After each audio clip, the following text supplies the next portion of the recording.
Donc, bonjour, bienvenue à tous, bienvenue à cette séance d'information mise en place en vue de faire le point concernant les évolutions méthodologiques en cours à l'agence. Donc nous vous remercions d'avoir répondu présent à cette invitation qui était adressée à l'ensemble des établissements d'enseignement supérieur en Fédération Wallonie-Bruxelles et aussi aux instances.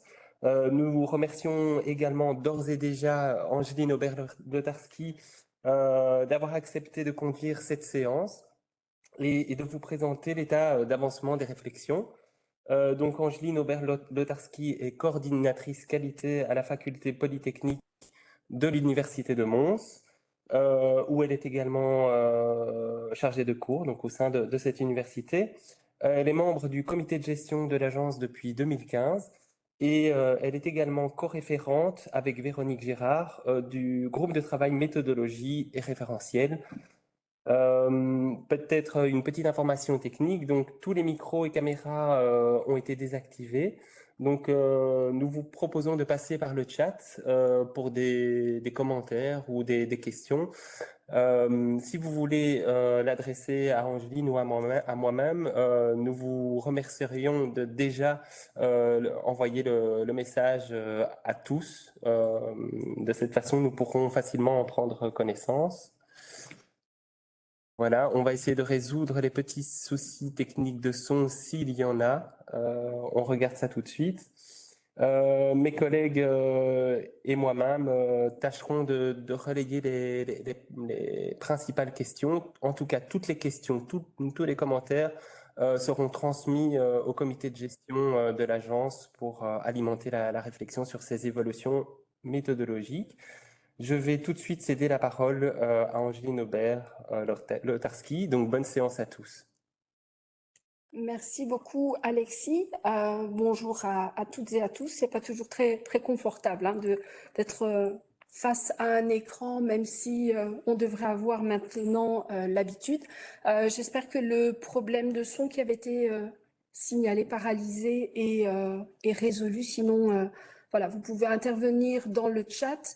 Et comme l'a dit, je pense, Alexis, au fur et à mesure de la présentation, tout ce que vous notez dans le chat me sera relayé, mais il m'est difficile à la fois intervenir et gérer cette partie. La séance est enregistrée et elle sera mise à disposition et des participants et des personnes qui n'ont pas pu y participer en direct. Normalement, merci Alizé pour le retour.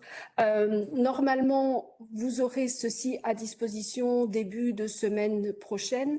Vous aurez, si vous avez déjà reçu l'information pour aujourd'hui, vous aurez l'information par mail. Sinon, sur les réseaux sociaux de l'agence ou sur les sites, tant plateforme construction, on aura l'adresse tout à l'heure, que sur le site AECES, vous aurez aussi le lien vers l'espace YouTube où ça sera diffusé. Voilà. Alexis m'a présenté et comme il l'a dit, j'interviens aujourd'hui ni au nom de l'université dans laquelle je travaille, ni en mon nom propre, mais bien en tant que membre du comité de gestion et co-référente d'un des groupes de travail de ce comité de gestion de l'agence. Et c'est bien l'état des réflexions collectives que je vais vous présenter, pas mon avis personnel là-dessus, ni non plus une position arrêtée au niveau de l'agence, puisqu'on est toujours dans une réflexion qui est en cours. Et donc aujourd'hui, on s'est donné comme objectif de pouvoir rappeler, pour ceux qui ont été peut-être moins associés à cette phase de pilote, rappeler le cadre de travail dans lequel on était, et puis faire cet état des lieux, des différentes pistes sur lesquelles on réfléchit, mais aussi des perspectives que l'on voit pour pouvoir plus fortement associer au-delà des experts, au-delà des établissements pilotes, l'ensemble des établissements et de leurs acteurs pour la suite de la réflexion et la décision qui pourra un jour être prise sur la suite méthodologique de l'agence. On va dérouler cette présentation en 3 temps. Un premier temps donc de rappel sur le pilote et puis en 2 phases ce qui concerne les scénarios possibles et la piste qui actuellement nous semble la plus la plus pertinente. Mais à la fin de chacun de ces temps, il y aura bien sûr une possibilité d'interaction.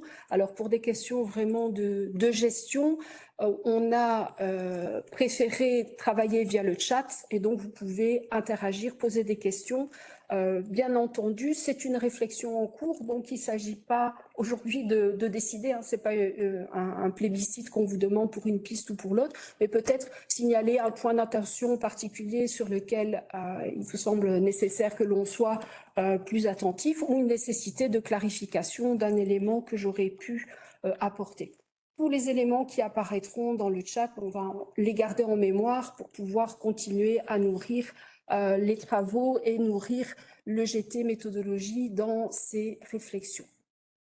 Je rentre maintenant tout de suite dans ce qui concerne véritablement la phase pilote telle qu'elle avait été mise en œuvre. Alors, pour cette phase pilote, par rapport au modèle ancien de l'agence qui était uniquement ciblé sur les évaluations de programmes BES, bachelier, master, on a travaillé sur une prise en compte plus globale de tout ce qu'une institution met en place au niveau de son assurance qualité, donc tout ce qu'elle met en place pour garantir et améliorer de manière continue la qualité de son enseignement. Et puis, on a en même temps travaillé en parallèle sur, en externe, ce que l'agence peut mettre en place pour soutenir les développements des institutions. Et c'est ce que représente cette pièce de puzzle, enfin ces 4 éléments de puzzle que vous avez actuellement affichés à l'écran et qui fait partie du document de la première note méthodologique que l'on avait remise en 2017, il me semble, pour présenter ce programme pilote avec ces 4 éléments au niveau de l'établissement, ce qu'elle met en place au niveau programme, au niveau institutionnel, et puis au niveau de l'agence, la nouveauté qui est une mise en place d'évaluation externe au niveau institutionnel, et ce qui se faisait déjà, c'est l'évaluation externe au niveau des programmes.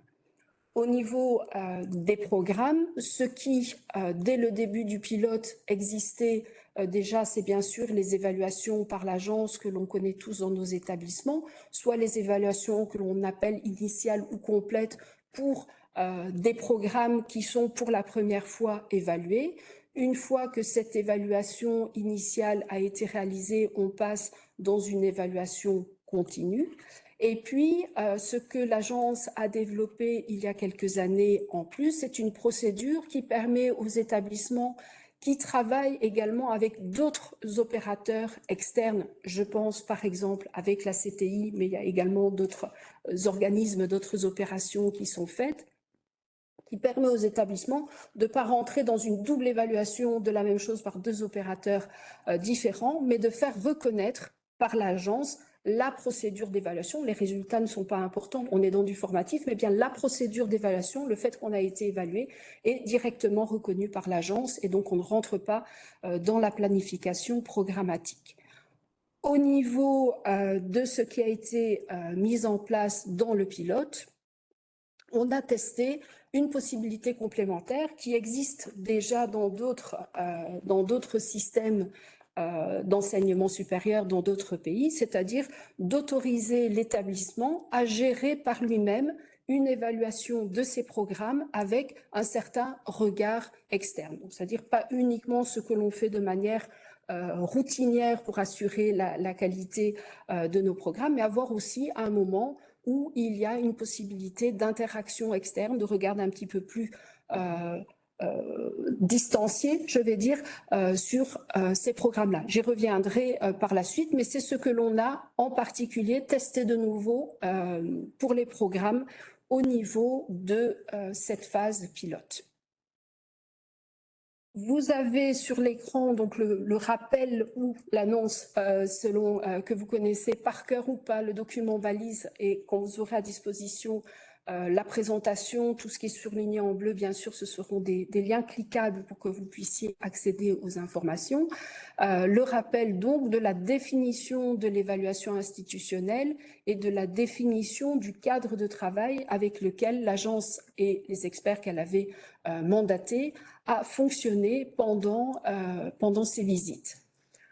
Vous voyez qu'on est sur une évaluation qui s'intéresse au système de management de la qualité, mais aussi à la gouvernance d'un établissement d'enseignement supérieur et dans une perspective vraiment de fitness for purpose. C'est vraiment, est-ce que ce que l'on a mis en place d'un point de vue de la qualité, d'un point de vue du fonctionnement, de la gouvernance, s'est adapté aux objectifs et au profil de l'établissement.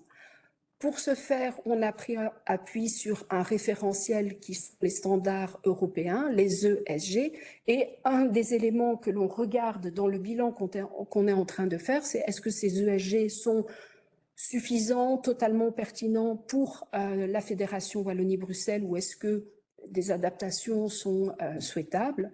On s'était centré pour le pilote sur ce que l'on mettait en place en lien avec l'apprentissage et l'enseignement dans l'enseignement supérieur, entendu au sens large, donc les liens avec l'environnement d'apprentissage, avec la recherche, avec l'innovation étaient également pris en compte.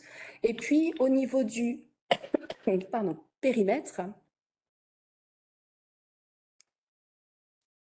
on s'était intéressé dans cette expérience pilote, non seulement à ce qui est mis en place pour les BES, bacheliers et masters, mais aussi tout ce que l'établissement met en place pour garantir la qualité et l'amélioration continue de l'ensemble de ces formations, même si elles ne sont pas habituellement couvertes directement par les évaluations de programme de l'agence. J'ai commencé à en toucher quelques mots, également dans cette phase pilote, tester une nouvelle procédure complémentaire donc à la procédure de reconnaissance qui permet de reconnaître les évaluations que l'on réalise avec d'autres agences, une procédure que l'on a appelée une procédure d'avis global. De manière facultative, les établissements pilotes pouvaient demander à l'agence, via les experts qui étaient mandatés, d'évaluer de manière plus précise sa capacité à prendre en charge de manière autonome l'évaluation externe de ces programmes. Et donc toute une procédure a été mise en place et qui a permis, en cas de décision positive, de dire, ben voilà, cet établissement est en capacité de gérer ces évaluations de programmes et donc pour la suite, ces établissements voient les programmes qui sortent de la planification habituelle de l'AEQES. Mais on a gardé la possibilité, si l'établissement souhaite ne pas tout prendre en charge, d'avoir des solutions mixtes où l'établissement peut dire, voilà, tel programme, je souhaite que l'agence continue d'intervenir. Pour tel autre programme, on fait appel à la procédure de reconnaissance et encore un autre programme, là, on va gérer en interne en faisant appel à toute une série de procédures et à certains moments à des experts complémentaires que l'on peut solliciter. Toujours sur cette phase pilote, voilà pour information la ligne du temps des visites telles qu'elles se sont déroulées de 2020 à 2020-2021. Comme vous vous en doutez, on a dû, au niveau du comité de gestion, approuver la possibilité d'apporter des aménagements tant en termes de calendrier qu'en termes de format à distance en raison de la crise sanitaire. Il y a une différence de couleur entre les différents établissements qui sont indiqués et c'est par rapport au fait que ces établissements ont demandé en bleu cette procédure d'avis global et en blanc n'ont pas souhaité rentrer dans cette procédure-là qui était totalement facultative.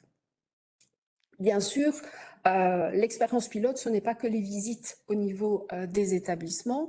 On a eu toute une phase préparatoire dès 2015 avec un groupe de travail dédié, des consultations qui ont été faites soit auprès des instances, soit auprès des établissements, des différents acteurs, des enquêtes, vous y avez peut-être participé, qui a conduit à formuler une proposition méthodologique qui a donné le cadre de fonctionnement de cette phase pilote.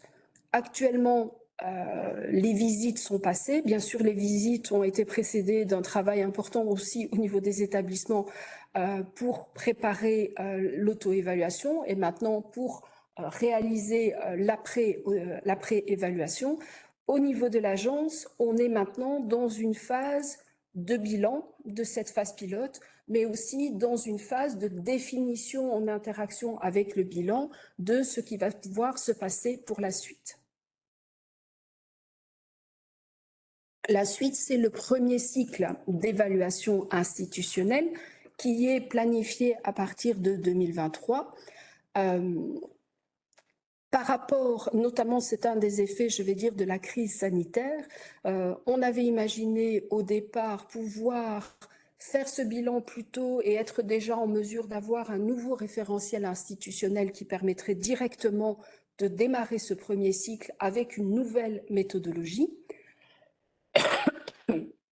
Malheureusement, on a dû décaler la façon dont on a fonctionné pour ne pas non plus, je veux dire, ne pas prendre suffisamment de temps pour exploiter tous les retours et qui sont encore en train de se faire sur ce bilan. Et donc, il y a en train de se mettre en place une réforme à minima du décret qui gère les travaux et les missions de la EQES pour assurer une période transitoire. Le décret avait été aménagé par le législateur pour permettre le pilote.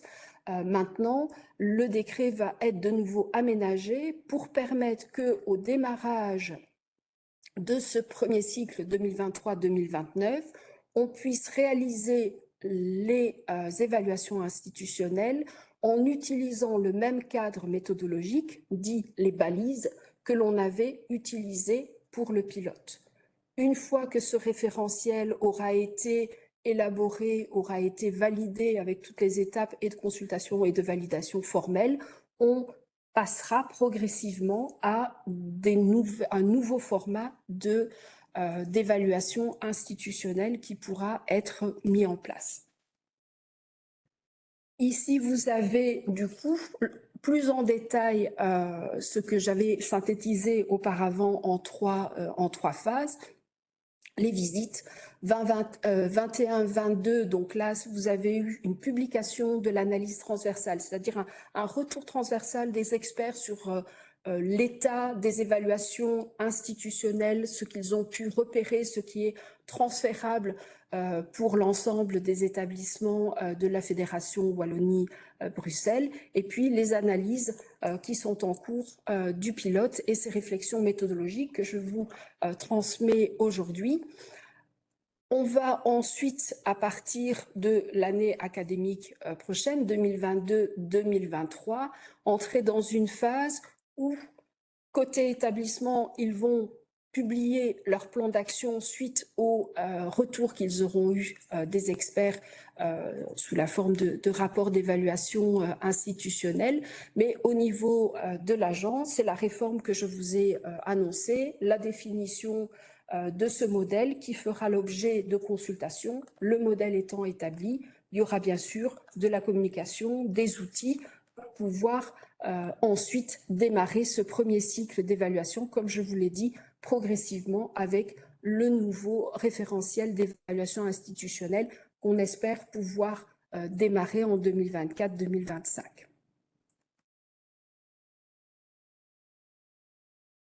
Cette dernière diapo de la première partie de mon intervention liste toutes les informations qui sont à disposition de ceux qui souhaiteraient s'informer, revoir ou approfondir certains points.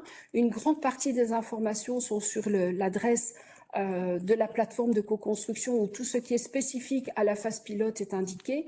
D'autres documents sont plutôt accessibles sur le site classique de l'agence. Et donc, quand la vidéo et la présentation vous seront communiqués, seront diffusés, bien sûr, tous ces liens seront cliquables et vous pourrez aller directement repérer ceci.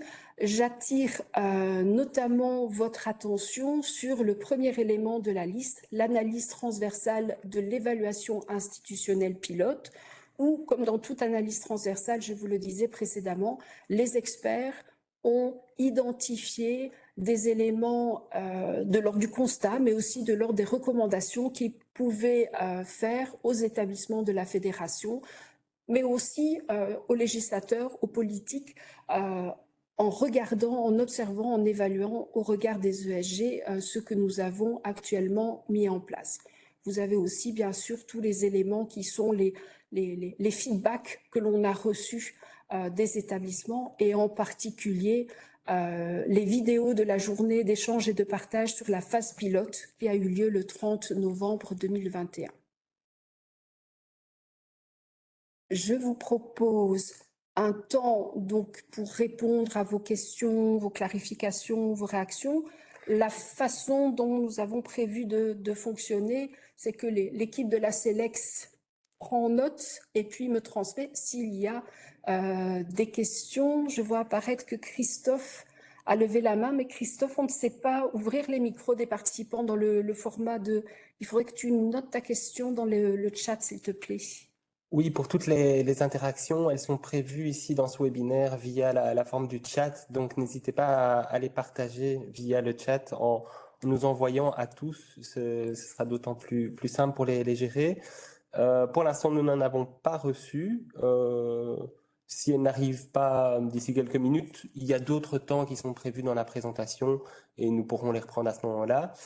Si, à contrario, on a beaucoup de questions ou de commentaires, nous tâcherons d'en reprendre les principales et l'ensemble sera de toute façon retransmis au comité de gestion pour alimenter sa réflexion. On va attendre un tout petit peu au cas où Christophe aurait le temps de taper la question qu'il avait envie de poser levant la main.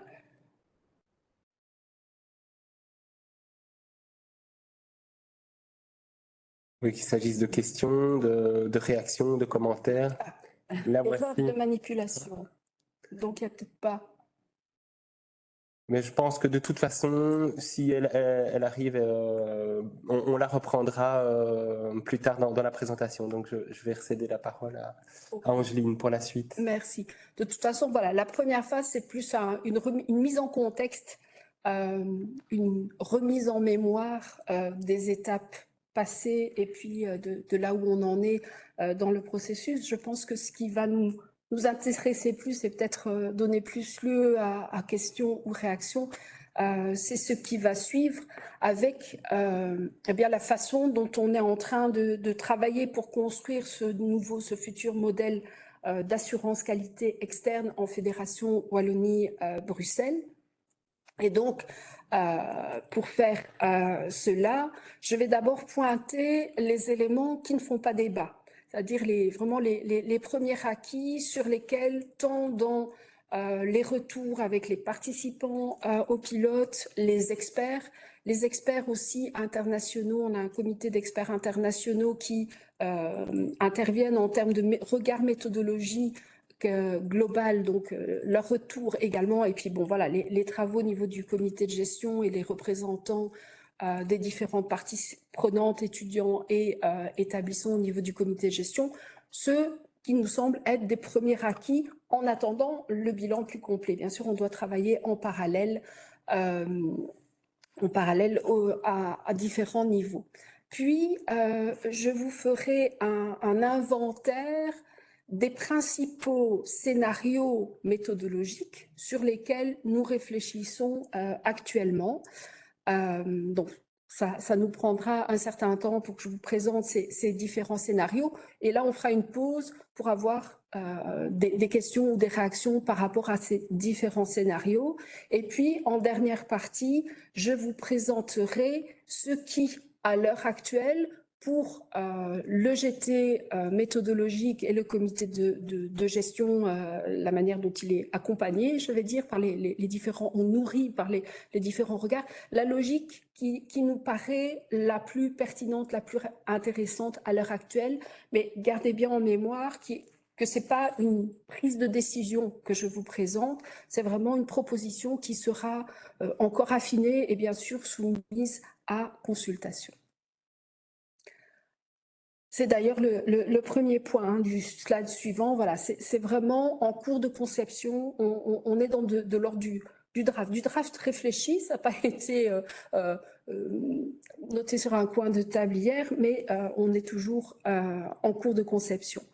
L'ensemble de cette démarche se veut préparatoire, bien sûr, au travail du législateur, puisqu'on a actuellement un décret qui donne certaines missions à l'agence, et en fonction du scénario que l'on prendrait, on va peut-être être amené à faire évoluer certaines missions, en rajouter, en déplacer.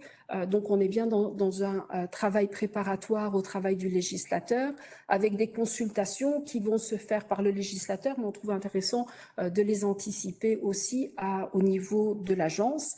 Et la présentation dans les scénarios que je vais évoquer se centre vraiment sur les établissements qui n'ont pas encore participé à la phase pilote.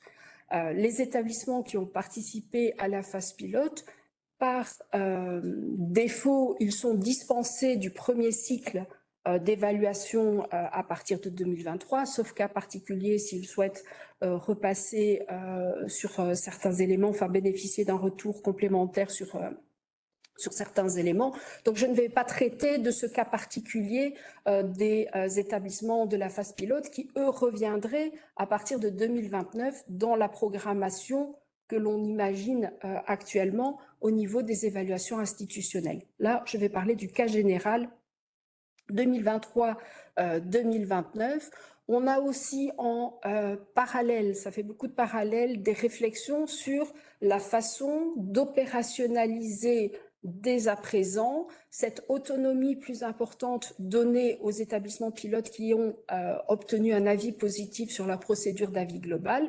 Donc, comment mettre en œuvre cela concrètement, quels sont les délais, les étapes, etc.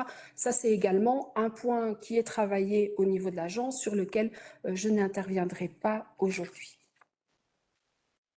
Je rentre maintenant dans les principes acquis au niveau de cette phase pilote.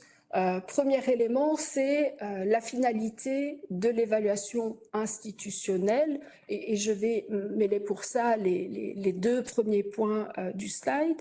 Il semble important, il semble pertinent de rester dans cette approche formative spécifique à la Fédération Wallonie-Bruxelles, de soutenir l'amélioration continue via un renforcement des systèmes, aussi des cultures qualité des établissements. Donc, je veux dire, ces trois paramètres, être dans une approche formative, dans la façon de procéder, viser une amélioration continue, et cette amélioration continue, elle peut se réaliser en renforçant par des conseils, par un effet miroir joué par les experts, etc., en renforçant tant les systèmes, côté peut-être plus technique, mais aussi la culture qualité des établissements. Deuxième élément, si je regroupe les deux premiers, c'est qu'on s'est dit que si la méthodologie doit évoluer, cette évolution doit se faire de manière progressive. On ne doit pas avoir une proposition méthodologique qui mette en difficulté des établissements par un effet de rupture trop important. Donc, effectivement, si on considère que tant les contextes, tant les établissements sont dans un monde en perpétuelle évolution qui demande de notre part de s'adapter et d'évoluer, il paraît cohérent que la méthodologie évolue aussi, mais il y a une vigilance à avoir pour être dans de la progression et pas dans de la rupture à ce niveau-là. C'est notamment pour ça que vous m'avez entendu parler précédemment de transitoire. Autre grand principe acquis, qui fait déjà partie des valeurs de l'agence qu'on retrouve notamment dans le plan stratégique de l'agence, c'est la nécessité de prendre en compte la diversité des établissements. Les experts nous ont dit à plusieurs reprises que c'est un challenge vu la grande diversité des établissements en fédération Wallonie-Bruxelles, mais on est bien dans cette approche fit for purpose. On travaille pour l'instant dans un modèle centré sur les évaluations de programmes. Il y a un autre élément important, c'est d'avoir un lien bien réfléchi entre évaluation de programme et évaluation institutionnelle, pardon, pour qu'elle soit bien dans de la complémentarité, dans de l'articulation, et que l'on ne soit pas dans ce que certains collègues appellent la couche de lasagne, où des établissements se retrouveraient à rendre des comptes de manière perpétuelle à différents intervenants sur différents éléments sans y trouver de cohérence qui soit constructive pour eux. Donc, si on s'oriente vers un modèle qui continue à être mixte avec un niveau institutionnel et un niveau programme, c'est une articulation qui doit particulièrement être soignée. Ensuite, autre élément qui est un principe acquis, c'est que nous travaillons avec un cadre légal, avec des ressources qui, tant au niveau de l'agence, tant au niveau des établissements, ne sont pas illimitées et que donc, il faut que quand on travaille sur le référentiel, quand on travaille sur la méthodologie, on prenne ce paramètre en compte dans les réflexions.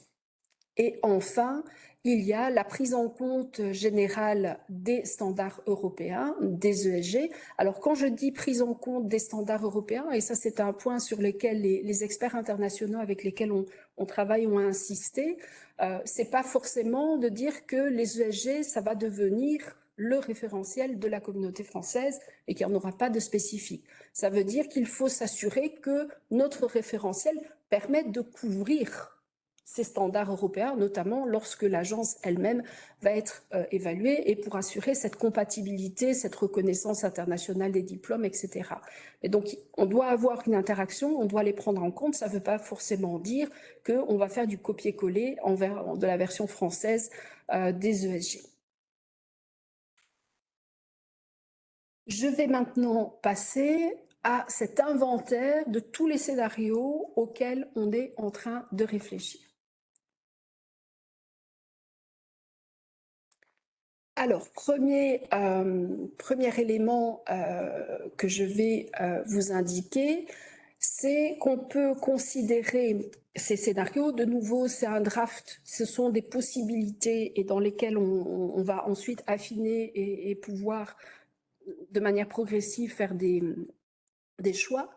On va regarder, et c'est la première distinction, est-ce qu'on a une évaluation institutionnelle, acronyme EI sur mon schéma, qui est facultative, ou est-ce que l'on a une évaluation institutionnelle par l'AEQES qui est obligatoire? Et donc vous avez en bleu sur la partie gauche l'idée d'un scénario où l'évaluation institutionnelle par l'AEQES serait facultative, et puis deux scénarios où l'évaluation institutionnelle par l'AEQES serait obligatoire. Ce scénario où l'évaluation institutionnelle par l'agence serait facultative et donc certains établissements ne continueraient uniquement sur des évaluations de programme est un scénario qui a été beaucoup discuté dans les différentes instances de l'agence, mais au final, nous avons collectivement estimé qu'on avait des retours très positifs sur l'évaluation institutionnelle, tant par les établissements pilotes, tant par les experts. Et il est intéressant pour ça de regarder tout ce qui s'est réalisé lors de la journée d'études le 30 novembre et l'analyse transversale, mais aussi que l'AEQES s'était déjà engagée, notamment dans son plan stratégique, à mettre en œuvre et à développer dans les années qui viennent cette évaluation institutionnelle. Donc, l'idée d'un scénario où certains établissements feraient que du programmatique, d'autres feraient que de l'institutionnel ou des solutions mixtes, ça nous a semblé un scénario non pertinent et vous ne le verrez plus sur les diapos suivantes pour ces différentes raisons. Un des points parmi d'autres qui était évoqué aussi, c'est le risque d'un système perçu comme à double vitesse, avec implicitement, même si ça ne serait pas la volonté, une hiérarchie qui pourrait être vue entre les établissements selon qu'ils pratiquent un type d'évaluation ou un autre type d'évaluation. Donc je me centre du coup sur deux familles de scénarios où l'évaluation institutionnelle est réalisée par l'agence et la distinction qui se fait entre ces deux scénarios, c'est soit on est dans un cas où les évaluations de programme, acronyme EP, sont toujours réalisées à titre principal par l'agence, ou à une autre famille de scénarios où ces évaluations de programme sont organisées par les établissements, mais avec toujours un certain degré d'externalité. Je veux dire par là que ce ne sont pas uniquement les démarches internes, les routines internes qui seront mises en œuvre, mais la possibilité de définir par ces établissements des moments périodiques où il y a également un regard externe qui est apporté aux établissements. J'y reviendrai encore par la suite. Donc je me centre sur ce scénario pour l'instant où on a l'agence qui est en charge à titre principal des évaluations institutionnelles et des évaluations de programmes. C'est en quelque sorte ce que l'on a testé avec l'évaluation pilote, hein, ce modèle mixte que l'on peut repérer en fait avec deux, on peut le voir de deux façons, c'est-à-dire parce qu'il y a quand même un challenge qui est d'avoir cette accumulation d'évaluations de programmes qui peuvent devenir trop importantes ou redondantes ou non constructives.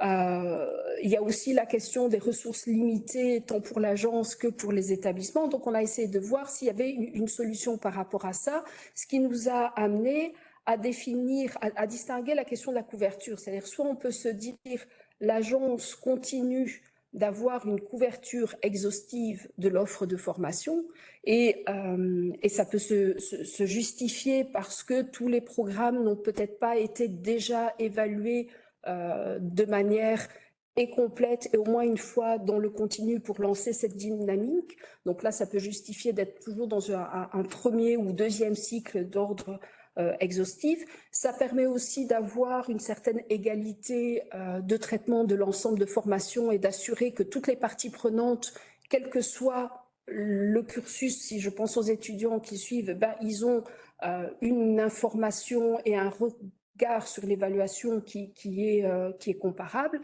mais avec cette contrepartie, avec fatigue d'évaluation qui est risquée. Donc, possibilité, garder cette couverture exhaustive de l'offre de formation.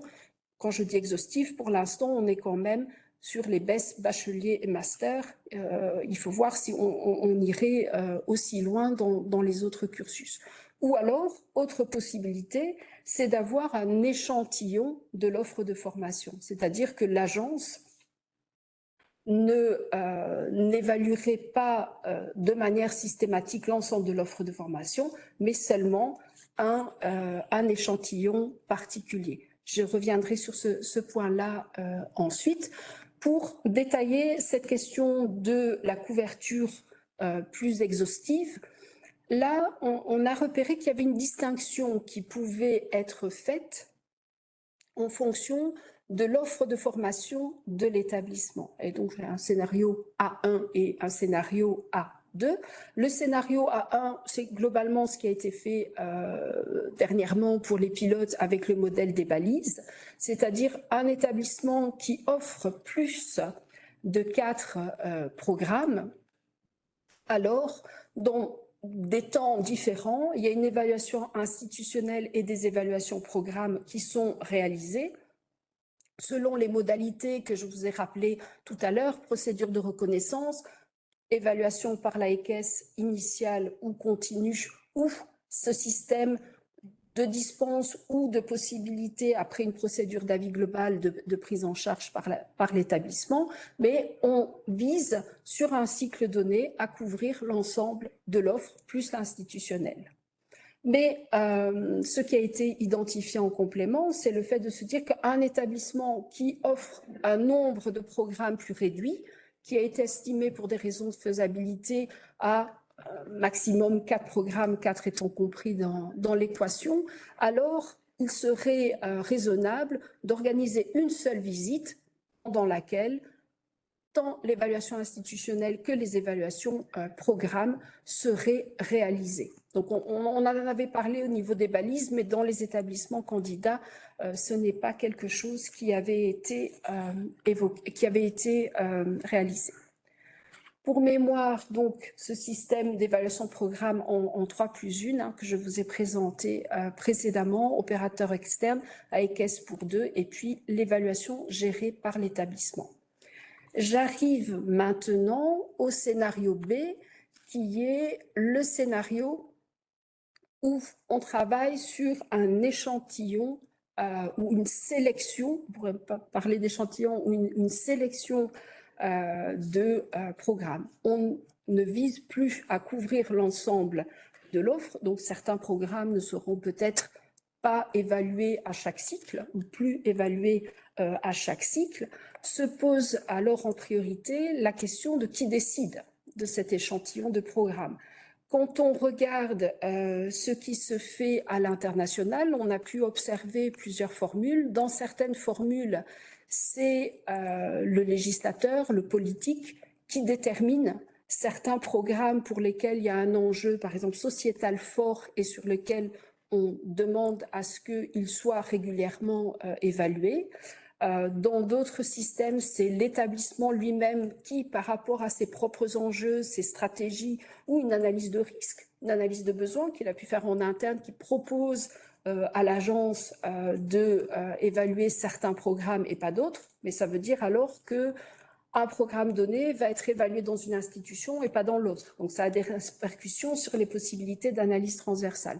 Et puis on a toutes les solutions mixtes possibles où dans certains cas, une partie c'est l'agence, une partie ça va être l'établissement ou un groupement d'établissements qui propose d'avoir cette sélection d'un nombre plus restreint de programmes. Dans ce cas-là aussi, si on est toujours sur ce scénario B, si on a un échantillon de programmes, on pourrait se poser la question de la possibilité de faire en une seule visite l'évaluation institutionnelle et l'évaluation de programmes. Donc, ce scénario a des intérêts, pose aussi des questions, hein, la question de la transversalité, la question de l'impact sur les parties prenantes, sur la confiance qu'ils peuvent avoir ou non dans le système, en se disant tout est véritablement évalué ou pas, sachant que de toute façon, au niveau institutionnel, tout ce qui est de l'ordre des procédures, des mécanismes, est vu de manière plus systématique. J'arrive au dernier scénario de la proposition, le scénario C, où là, on est dans la voie de réflexion où l'agence assure toujours l'évaluation institutionnelle et les évaluations de programmes sont organisées par les établissements. Dans ce cas-là, pour que cela fonctionne en garantissant à l'ensemble des parties prenantes que ces évaluations programmes sont réalisées d'une manière qui continue à nourrir la confiance, notamment des étudiants, de la société, des futurs employeurs, la confiance aussi au niveau international sur la qualité de l'enseignement aux fédérations Wallonie-Bruxelles. Il faut alors, pour assurer tout ça, avoir un modèle d'évaluation institutionnelle qui, de manière peut-être plus forte que ce que l'on a fait jusqu'à présent, s'assure que les mécanismes que propose chaque établissement en fonction de sa stratégie, de sa structuration, de ses moyens, donc les mécanismes que propose l'établissement pour assurer la qualité et l'amélioration continue de ces programmes, eh bien, valide, eh bien, source d'amélioration continue. Donc, ça donne plus d'autonomie, c'est certain, aux établissements. Bien entendu, ça demande plus de responsabilité au niveau des établissements. Ça sollicite aussi de manière plus forte certaines ressources au niveau de l'établissement.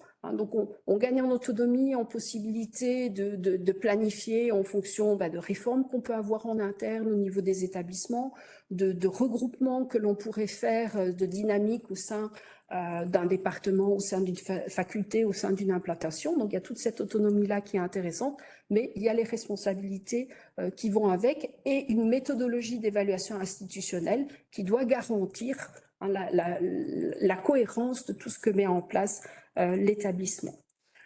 La procédure d'avis global a commencé à tester ce type de scénario puisque les établissements étaient dispensés pour préparer leur évaluation institutionnelle de l'évaluation programme. Les établissements ont commencé à réfléchir à comment est-ce que, et ils ont écrit des propositions concrètes sur comment est-ce qu'ils vont pouvoir assurer cette évaluation de programme, mais on n'a pas encore eu la possibilité, dans la plupart des établissements, de mettre en œuvre l'ensemble de ces mécanismes et donc d'avoir un regard qui s'appuie sur une mise en œuvre. On a plus eu un regard des experts sur ce qui était projeté par les établissements. Donc, on a vraiment dans ce modèle-là, dans ce scénario C, à articuler le côté positif que j'ai décrit de l'autonomie, la possibilité de créativité, d'innovation, de fitness for purpose au niveau des établissements, mais avec la contrainte des ressources, les responsabilités actuelles de l'agence qui a actuellement parmi ses missions l'évaluation des programmes qui doit être fait par l'agence elle-même, la question aussi du regard international. Est-ce que un établissement partenaire à l'international aurait la même confiance dans un système d'évaluation programme fait rigoureusement par un établissement par rapport à la confiance qu'il a dans une évaluation de programme externe faite par une agence? C'est une question ouverte et je ne mets pas les établissements en cause quand je pose la question. On a aussi la question des attentes des parties prenantes. Qu'attendent les étudiants, qu'attendent les employeurs en termes de démarche d'évaluation, en termes de qualité, en termes aussi de retour d'informations, quelle granularité des informations est souhaitée. À ce niveau-là, par rapport à cette thématique d'avoir une démarche propre aux établissements avec une part de regard externe, ce qui apparaît clairement, c'est une volonté de ne pas demander aux établissements de créer leur propre mini-agence. Ça n'aurait pas de sens à l'échelle de la Fédération Wallonie-Bruxelles si chaque établissement a sa mini-agence à EQUES pour faire ses propres évaluations. C'est vraiment un autre dispositif qu'il faut concevoir. Et donc, il y a une réflexion en cours sur la formulation de critères qui permettent de garantir cette validité et légitimité de la méthode sans pour autant impliquer que les établissements reproduisent à leur échelle ce que fait l'agence actuellement. J'affiche maintenant donc l'ensemble des scénarios qui sont discutés, sauf celui que je vous ai dit que j'ai éliminé parce qu'on l'a retenu comme non directement pertinent pour la Fédération Wallonie-Bruxelles où on faisait ou de l'évaluation institutionnelle ou de l'évaluation programme. Et vous obtenez du coup en dernière ligne 4 scénarios types. Le scénario A1, A2 aurait fonctionné en parallèle puisqu'il se différencie par rapport à la taille de l'offre de programme de l'établissement. Et bien sûr, il y a énormément de combinaisons possibles que je ne vous présente pas parce que sinon on ne s'en sort plus sur les schémas, où on pourrait imaginer avoir un scénario C, donc évaluation institutionnelle par l'agence avec un regard plus fort sur les mécanismes d'évaluation programme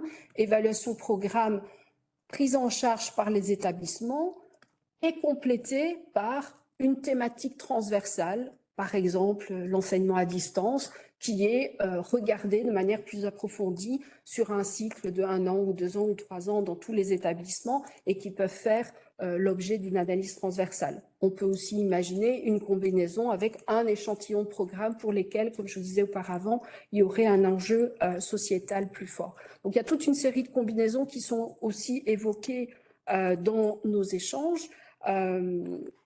On peut être très créatif, mais à un moment, il faut redescendre et avoir les pieds sur terre et envisager tout cela du point de vue de la faisabilité, hein, organisationnelle, mais aussi les ressources au niveau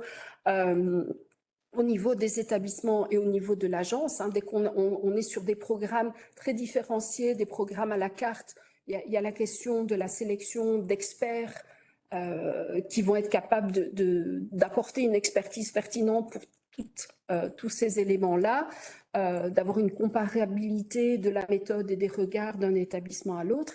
Et puis, il y a la question aussi de la lisibilité de notre modèle d'assurance qualité pour la Fédération Wallonie-Bruxelles, pour l'ensemble des parties prenantes de la Fédération, mais aussi pour nos partenaires qu'on pourrait avoir au sein de la Belgique ou à l'international.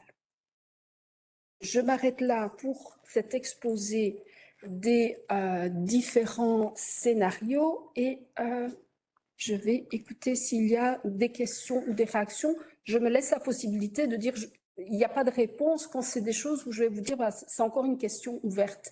Hein, je n'ai pas forcément la réponse à tous les points. Merci Angeline. Donc jusqu'ici, nous avons noté 3 questions, commentaires qu'on va tenter de relayer ici. En tout cas, le premier commentaire qui nous vient de Catherine Van de Leen, donc de l'Université de Liège, voilà, qui indique, quel que soit le scénario, on ajoute une couche d'intervention de l'AECES, puisque l'évaluation institutionnelle semble devenir obligatoire et les évaluations de programmes par l'AECES resteront obligatoires également, même si par échantillon. Donc c'est apparemment contraire à ce qui avait été annoncé pour donc l'évaluation institutionnelle pilote, insuffler une plus grande autonomie dans la gestion de la qualité, donc ajoute Catherine. Donc ce n'est donc pas à la place de, mais en plus de. Et alors une deuxième question qui est, quid des institutions qui ont mis en place des procédures d'assurance qualité automatique interne au niveau de leur programme? Avant de céder la parole à Angeline, peut-être juste pour contextualiser, donc à l'Université de Liège, ils sont donc dans le scénario C présenté par Angeline, mais effectivement, il y a eu une évaluation institutionnelle et actuellement, les évaluations de programme restent obligatoires, soit via l'agence, soit via les établissements d'enseignement supérieur ayant eu l'avis positif, avec bien sûr la question du degré d'externalité pour mener l'évaluation de ces programmes. Donc ça, c'est une première intervention. Je ne sais pas si... Oui, il y a des éléments qui sont particuliers à l'Université de Liège, qui est un établissement pilote qui a demandé la procédure d'avis global et donc qui est dans le cas où j'avais dit, voilà, je ne vais pas rentrer dans les détails pour ces établissements-là, mais quand on a travaillé sur le pilote, ce qui a été rédigé dans le document, dans la note méthodologique et dans le document balise, c'est un modèle mixte. Il y a des systèmes dans lesquels on a des évaluations institutionnelles qui se situent juste au niveau de l'institution, qui la plupart du temps s'appuient sur de nombreux cycles d'évaluation programmatique avant d'être arrivé là. Et à l'époque, la décision qui a été prise et par le comité de gestion et par le législateur dans la mission qui a été donnée, c'est une orientation vers un modèle mixte qui maintient et des évaluations institutionnelles et des évaluations de programme. Et les réflexions qui sont en cours, et je dis bien réflexion parce que dans la formulation de la question, c'est peut-être un effet de l'écriture, il n'y a pas de décision. Hein. Dans les réflexions qui sont en cours, la question qui est faite, qui est posée, c'est vraiment une question d'évolution d'un modèle vers l'autre.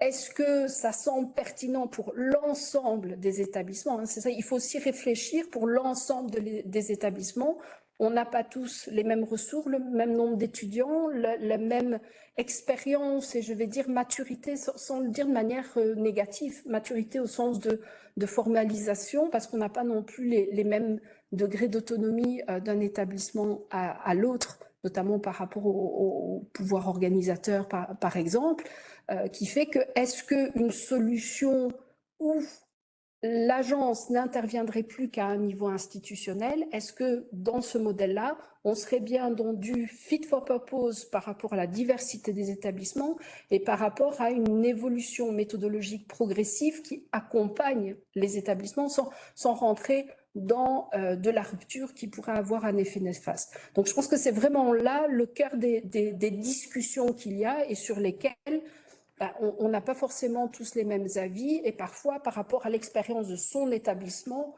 on a peut-être des besoins différents qu'un autre établissement. Je vais essayer de mettre les mains au même niveau pour pas dire que voilà, c'est un peu de décalage de hauteur, mais c'est des perspectives différentes et donc la solution doit vraiment prendre en compte cette diversité d'établissements. Ce qui est bon pour l'un, et donc c'est arriver à autoriser ceux qui veulent avoir plus d'autonomie, qui sont en capacité de l'exercer, les autoriser à le faire sans obliger les autres à le faire si cette autonomie tout de suite pourrait être plus négative que positive. Merci. Et alors, on a une deuxième intervention également de l'Université de Liège, donc via Dominique Théwissen, qui traite ici plutôt de la question des analyses transversales. Et donc, je la reprends ici. La peur de ne plus avoir les analyses transversales est-elle pertinente vu qu'elles seront basées sur les évaluations de suivi, donc évaluation continue, ou elles se baseront donc sur des analyses moins robustes, sachant que la diversité des panels sera moins, donc il y a juste des panels d'enseignants, étudiants, aussi des autorités académiques pour compléter, mais effectivement, il y a moins de panels dans le cadre des évaluations continues et la disparité des rapports d'auto-évaluation plus important. Donc, sur cette évolution des analyses transversales, est-ce que tu aurais déjà un retour? J'y reviens. Il y a une diapo sur les analyses transversales, donc je reviendrai à la question, Dominique, plutôt vers la fin. Très bien. Et alors, pas l'oublier. Oui, on a encore une intervention de Selma Bellal, donc de l'enseignement de promotion sociale. Donc, quels enseignements, peut-on tirer des expérimentations pilotes menées en matière de mécanismes d'externalité, notamment par les établissements ayant formulé une demande d'avis global? Alors, sur cette question de Selma, deux réponses. Une, de renvoyer vers l'analyse transversale rédigée par les experts et notamment l'annexe rédigée par notre comité d'accompagnement méthodologique, le CAM, où là, vraiment, il pointe certains éléments en termes de mécanismes, ce qu'ils ont pu observer. Deuxième élément, c'est que pour certains établissements, ce qui a été proposé au niveau de la procédure d'avis global, c'est plus un projet de démarche qui s'appuie bien sûr sur des choses qui existent déjà dans l'établissement, mais on n'était pas toujours dans un système déjà fonctionnant. Et je pense que c'est ce qui explique aussi que beaucoup d'avis du CAM d'avis des experts dont du CAM au niveau de la procédure d'avis global a été d'inciter à avoir une période transitoire pour finaliser la proposition méthodologique et mettre certains éléments manquants en place. Donc, il y a des bonnes pratiques, des bonnes idées, je pense que l'on peut piocher au niveau de l'analyse transversale et aussi dans la lecture des rapports individuels. Maintenant, dans les interventions des experts, notamment le 30 novembre, le principe de pas de mini-agence, prendre en compte les pratiques, les systèmes, les cultures locales, c'était quand même un principe très fort qui est ressorti. Une réflexion qui, personnellement, j'ai trouvé très intéressante d'une des expertes du CAM, c'était de mettre en avant, par exemple, l'intérêt dans le fait d'avoir ponctuellement un regard externe de quelqu'un qui n'est pas de notre institution, mais qui peut être quelqu'un d'une institution partenaire, c'est que ça apporte aussi une légitimité tant interne que externe à l'ensemble de la démarche qu'on met en place. Et je trouvais ça, bon, c'est peut-être mon côté méthodologue, mais je trouvais ça intéressant de se dire qu'on fait appel aux experts, à un expert externe, pas forcément toute une équipe, à un expert externe à un moment, pour garantir aussi à nos parties prenantes internes et externes que ce qui a été fait de manière rigoureuse et qu'on ne puisse pas balayer un point qu'on fera apparaître comme un point nécessitant une amélioration, comme, bon, de toute façon, c'est de la popote interne et on peut facilement le mettre de côté. Est-ce qu'il y a eu d'autres questions entre-temps? Donc non, on n'a pas d'autres questions, d'autres commentaires. Donc voilà, peut-être qu'on peut suivre. De toute façon, il y a un troisième temps, donc à la toute fin de la présentation, on gardera bien sûr un temps pour répercuter d'autres messages, d'autres interventions. Donc n'hésitez pas tout au long de la suite de cette présentation à envoyer vos messages. Je vais du coup céder la parole, oui, à Angeline.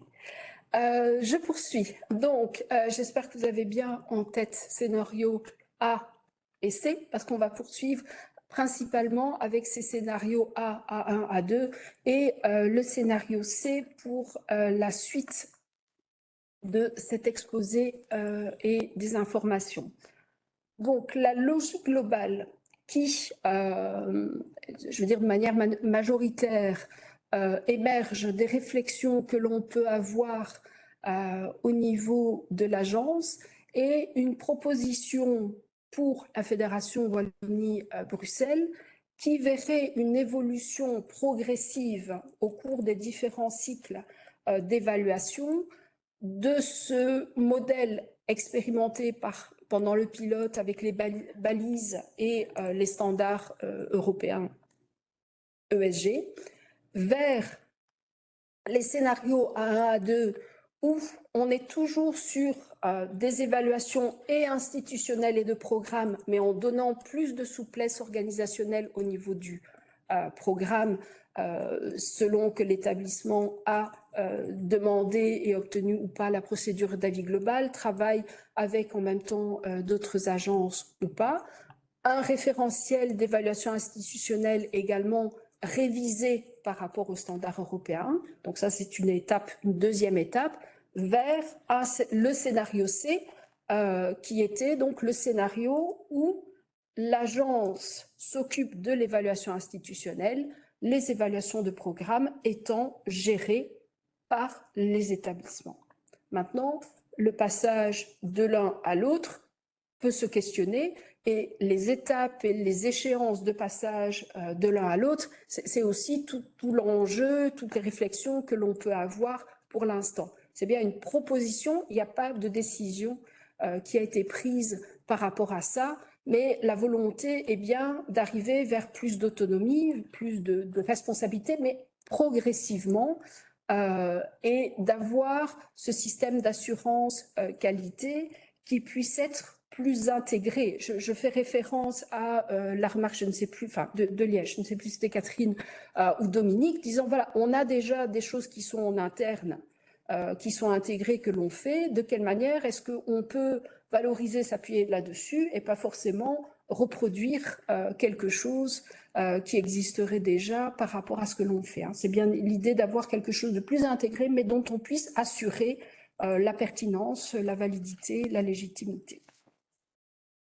Donc, comment on pourrait passer, si à un moment on décide d'aller des balises vers progressivement le scénario C, comment est-ce qu'on pourrait passer de l'un à l'autre? Alors, sur le schéma actuel, on a le cycle qui va bientôt démarrer, le premier cycle de 23 à 29, et puis en bas de la dia, vous voyez écrit cycle suivant, hein. Il n'y a pas de date, parce que c'est vraiment l'objet de la réflexion. En combien de temps on va passer de l'un à l'autre? Est-ce que à un moment, on va estimer que c'est réaliste, que c'est pertinent, que ça répond aux besoins fit for purpose des établissements, de passer à partir de, après 29, de passer directement dans le deuxième cycle avec quelque chose de différent, ou est-ce qu'il faut prévoir des étapes complémentaires? Ça, c'est à voir. Pour l'instant, ce que l'on sait, c'est qu'avec le transitoire du décret que j'ai déjà abordé, au départ, on va travailler avec l'évaluation institutionnelle menée par l'agence, comme dans le cadre des balises, et on va les reformaliser pour être sûr qu'il n'y a pas de points non clairs sur quelle ligne des balises est bien la ligne qu'il faut prendre en compte, est bien la ligne qui est valide. Donc, sur base des balises, évaluation institutionnelle, référentiel de départ, les standards européens, et puis ces différentes modalités d'évaluation de programme qui ont été précédemment évoquées.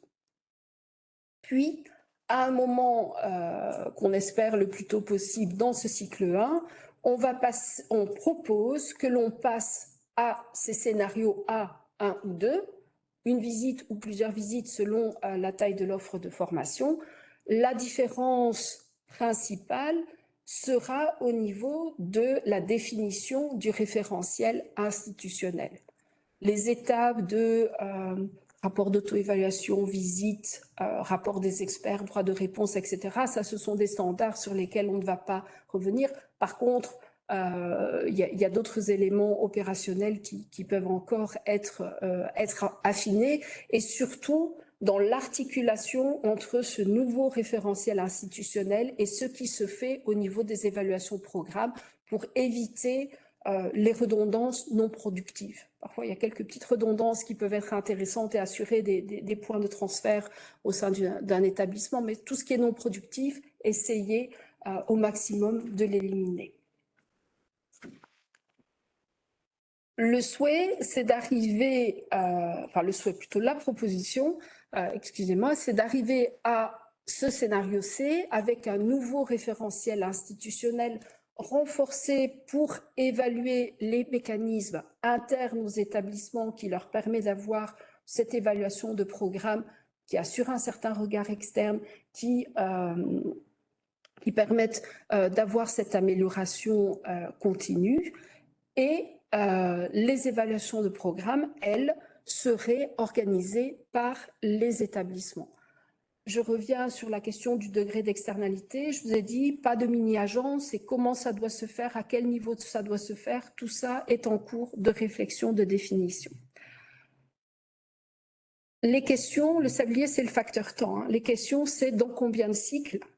C'est est-ce qu'au niveau de la fédération Wallonie-Bruxelles, il y a une volonté de se dire, on se donne pour objectif qu'en 2032, tous les établissements sont autonomes au niveau de l'évaluation de programme. Je dis une année comme ça, hein, mais est-ce qu'il y a un objectif commun avec une échéance commune, ou est-ce qu'on se dit que chacun va avancer à son propre rythme par rapport à ses propres objectifs? Est-ce que on a, par rapport à ça, un mécanisme où les experts donnent un feu vert aux établissements en disant voilà, par rapport à ce que vous proposez, par rapport à ce que vous avez déjà testé, ce qui est mis en place, on sent que ça serait tout à fait bénéfique aux établissements de passer à une étape suivante, le scénario C, ou est-ce que c'est l'établissement lui-même qui va se fixer cet objectif-là par rapport à sa propre stratégie? Pardon.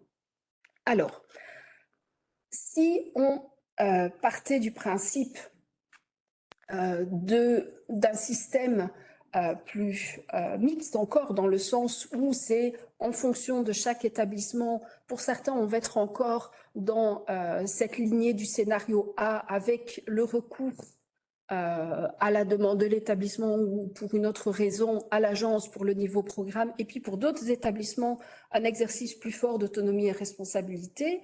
Ça veut dire quand même concrètement qu'au niveau tant des établissements que de l'agence, et peut-être là je mettrai plus l'accent sur l'agence, au niveau des ressources, au niveau de l'organisation, de la planification, on devrait gérer en parallèle plusieurs démarches, hein, et avec donc des équipes d'experts avec des compétences variables, à géométrie variable.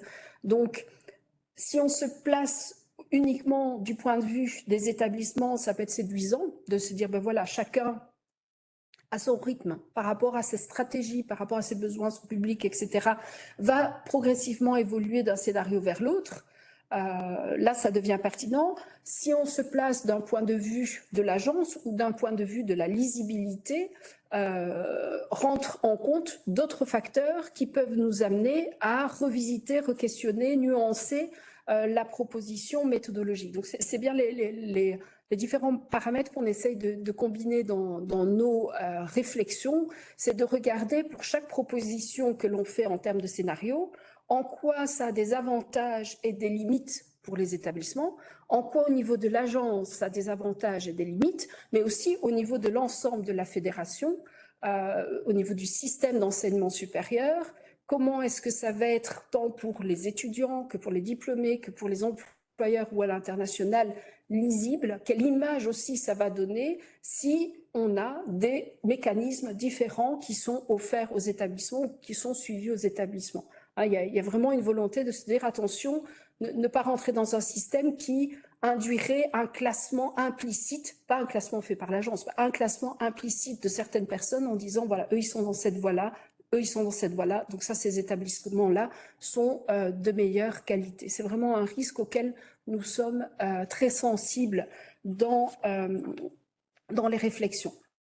Ici, je reprends le même questionnement du passage du scénario A au scénario C avec ce feu tricolore pour illustrer mon propos sur le passage de l'un à l'autre qui n'est pas qu'une question de temporalité, mais qui serait aussi une question de capacité évaluée de manière objective ou de capacité mobilisée en interne, notamment par rapport aux questions des ressources, qui permet à l'établissement de passer de l'un à l'autre. Pour l'instant, ce feu, c'est le regard de la procédure d'avis global avec des experts qui donnent un feedback sur la capacité de réaliser ces évaluations de programme avec un regard en partie externe, avec ce degré d'externalité. C'est eux qui assurent cette mission-là. Il y a aussi une réflexion à avoir pour la poursuite de l'évolution. J'arrive maintenant, donc j'ai indiqué, voilà, on passerait, la possibilité c'est de passer progressivement des balises au scénario A au scénario C. Le passage d'un scénario A à un scénario C, il faut le voir en prenant en compte pas seulement les besoins des établissements, mais les besoins des établissements, des différentes parties prenantes, de l'agence, la Fédération Wallonie-Bruxelles.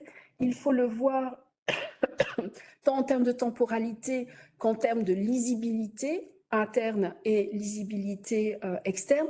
Et puis, l'assurance qualité, c'est aussi des moments où on met des cales pour être sûr qu'on est toujours dans ce processus d'amélioration continue, qu'on ne déstabilise pas trop les systèmes. Et donc, c'était la symbolique du feu vert actuellement avec la procédure d'avis global qui est proposée à titre facultatif. Tous les établissements n'ont pas une obligation de se lancer dans ce système-là.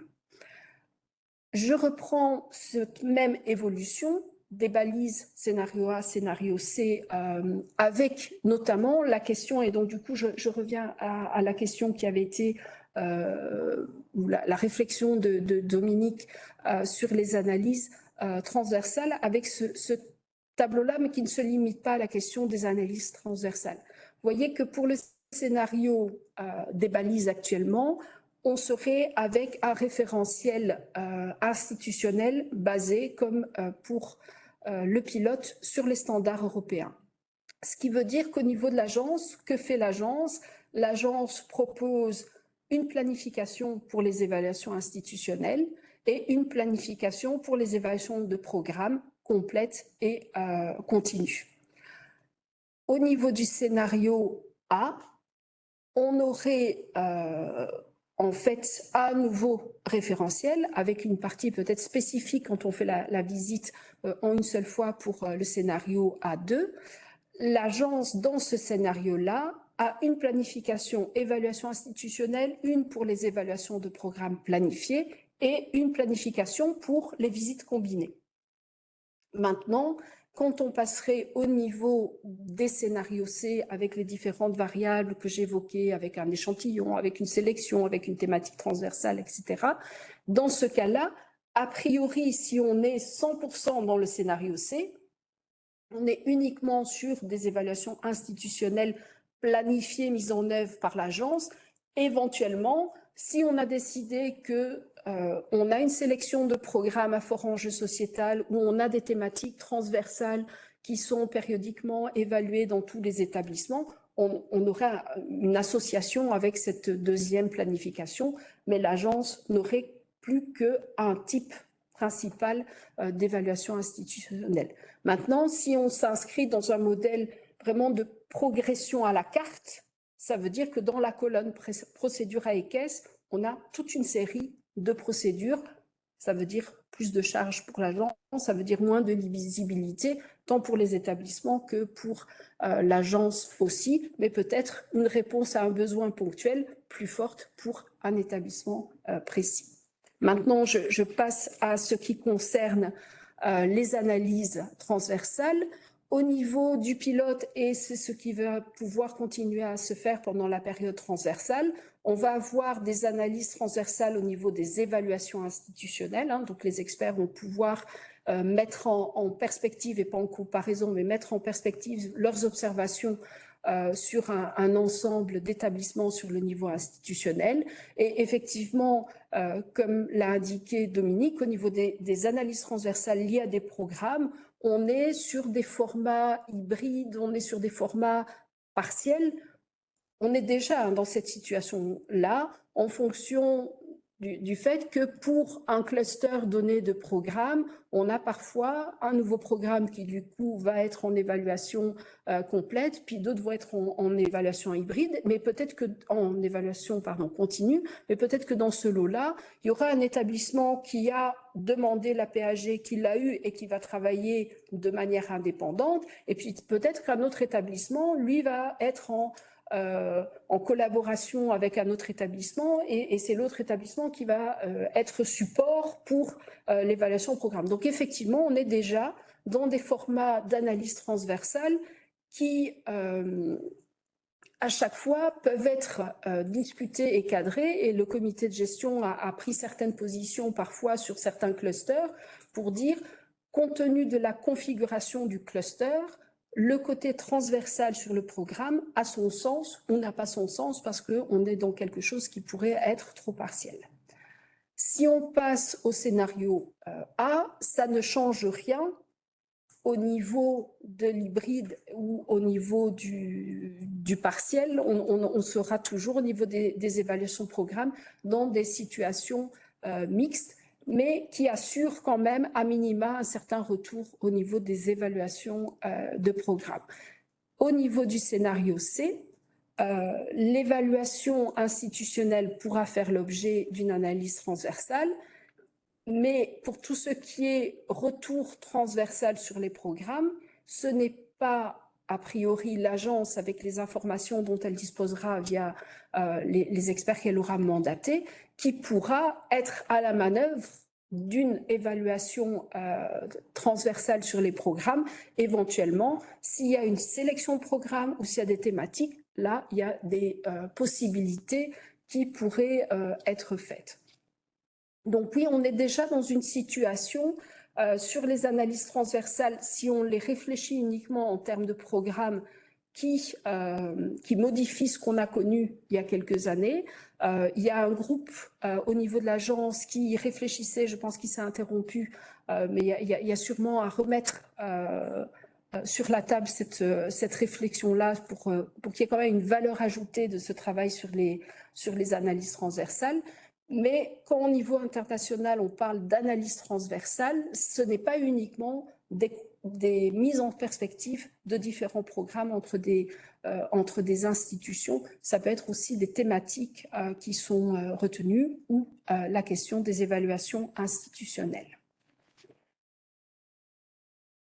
Pour terminer la partie transmissive où je vous informe de l'état de nos réflexions sur ces questions-là. Les prochaines étapes, donc celle qui est déjà engagée au niveau de la prise de décision du comité de gestion, c'est le travail sur cette réforme à minima du décret qui va permettre cette période transitoire. On va continuer à fonctionner avec des balises stabilisées et les standards européens. Et comme je vous l'ai dit au début de mon propos, on travaille en même temps sur différents niveaux à préparer des consultations, alors une ou des consultations pour vraiment recueillir sur les propositions, tant au niveau de questions de fond qu'au niveau de questions plus concrètes et opérationnelles, les retours des établissements, les retours des différentes instances. Et la séance d'aujourd'hui fait partie de cette consultation, pas dans le sens où c'est une consultation, mais dans le sens où on ne peut pas consulter des gens sur quelque chose dont ils ne sont pas au courant. Donc, c'est la volonté de pouvoir vous informer le plus pleinement possible sur ce sur quoi on travaille. Donc, il y a cette question de consultation.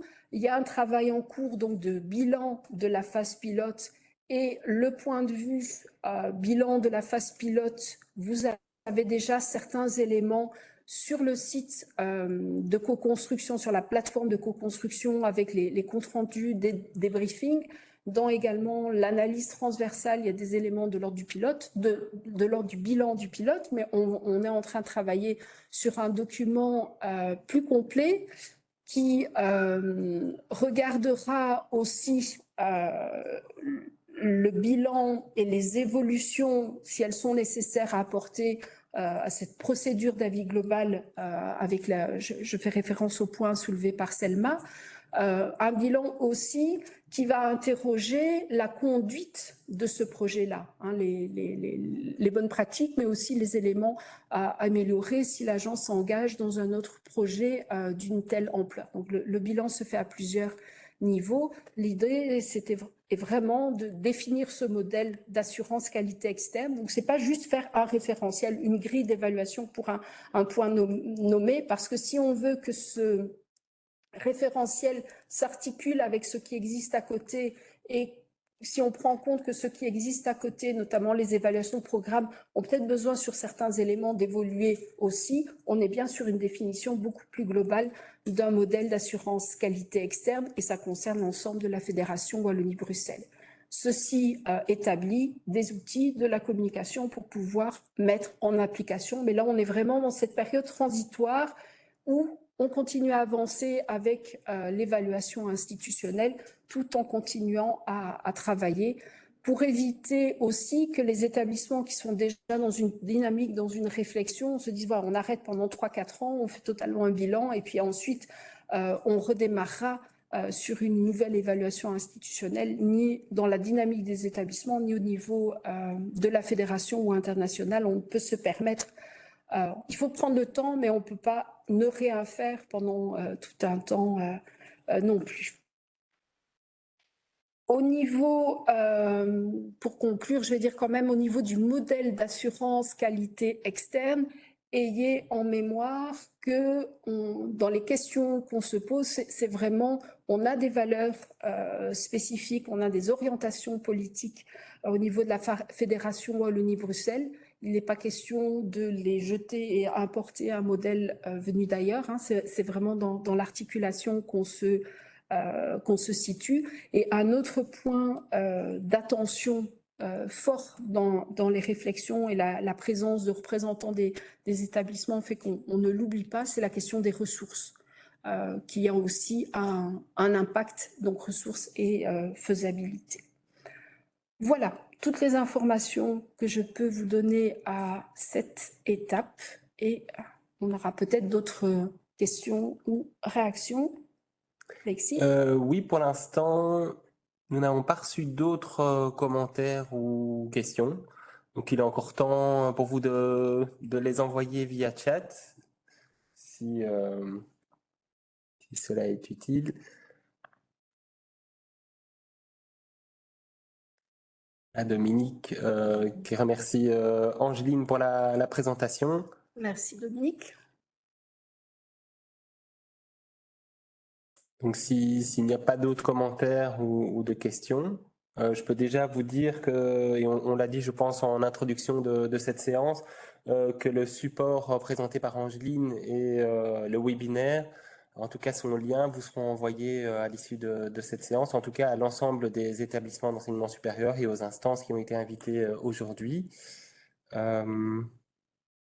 Voilà. Donc, s'il n'y a pas d'autres commentaires. Catherine, c'est un... Oui, donc Catherine Van der Linde nous renvoie un message en disant qu'elle est enthousiaste à l'idée d'un système hybride qui permette à chacun de trouver son compte, ce qui est la bonne approche selon elle.